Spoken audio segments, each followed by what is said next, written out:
Hello human beings, welcome back to my channel, and if you're new here, my name is Cecily. As you can see by the title of this video, today I'm going to be giving you guys my tips on how I choose what language I want to add to my brain. Honestly, I wish it could be that simple where you literally just pick up a book and put it on your brain. Alright, so for those of you guys who don't really know me, I am an American and I speak English, Spanish, and French right now, currently. I am now moving on to learning my fourth language, and I'm so excited to share which one it is, but that will be announced towards the end of the video. For now, we're going to be hopping into my 3 tips on how to choose what foreign language you should learn. Let's get right on into it. Number 1 is what society or way of life calls your name. Let's say you've always been intrigued by Japanese TV shows, Japanese movies. You kind of feel in alignment with the way that the Japanese people approach their lives. Maybe you should consider learning Japanese as your next foreign language. Maybe it's the pronunciation that puts you off, or maybe it's the fact that the alphabet's completely different. Don't let these minuscule factors get in the way. If you are genuinely intrigued by the society and the people of the country, of the foreign language that you're trying to approach, that is always going to be something that will encourage you even in your hardest moments during your language learning journey. This also has a lot to do with the history and the culture and all of the media that comes with this language. Being able to watch foreign media or entertainment, it's kind of like this little window. You're able to peek into that world. But it's not until you start learning that language that you can actually open the window and jump into the world yourself. Trust me, there is no other feeling of being able to watch a foreign film in its native language. As a language lover, that feeling is just uncomparable.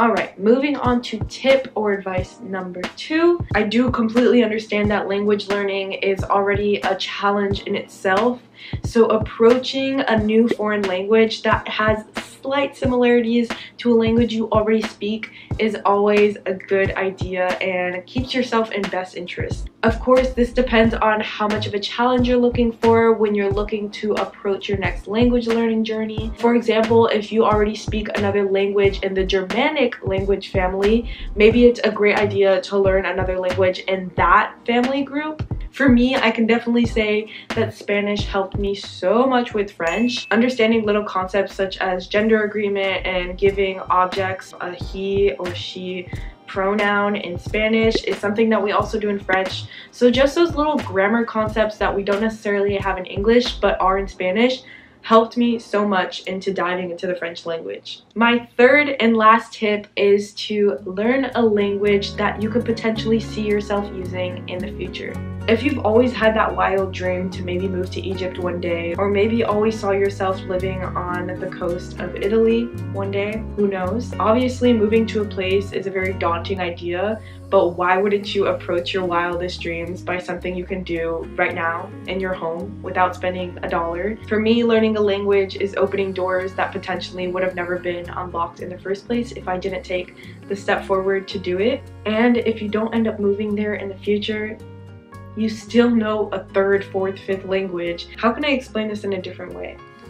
For example, I would never see myself maybe living in Finland or Denmark because I can never see myself living in a place that gets so cold. You guys are gonna think I'm being dramatic, but I physically cannot function if I'm in a place that's just below freezing. So personally, for me, I'm not going to go off and download the Duolingo app and start learning Danish or Finnish. I would love to visit, do not get me wrong. To really truly dive into it and get to know something, that genuine interest has to come from my heart, and I have to be able to, connect with it in a way that will inspire me to continue learning it every day. Alright, I hope those tips were somewhat helpful.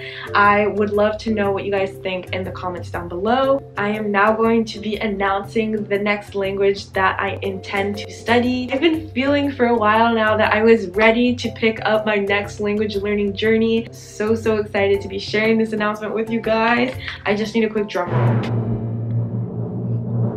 The language I have chosen is Portuguese. I am incredibly excited and I have already been doing a little bit of self-study. I am going to be making a video next week on why I chose the Portuguese language. Like I've said in my previous videos, I will still of course be making French content on here, but the majority of it is going to be on my personal Ko-Fi page, which you guys can find down below. Anyways guys, that is the end of this week's video, and I hope you guys enjoyed. Please leave this video a big thumbs up and don't forget to subscribe to continue following my journey for more language learning tips. I hope you guys have an amazing rest of your day, and I will see you guys in next week's video. Bye guys!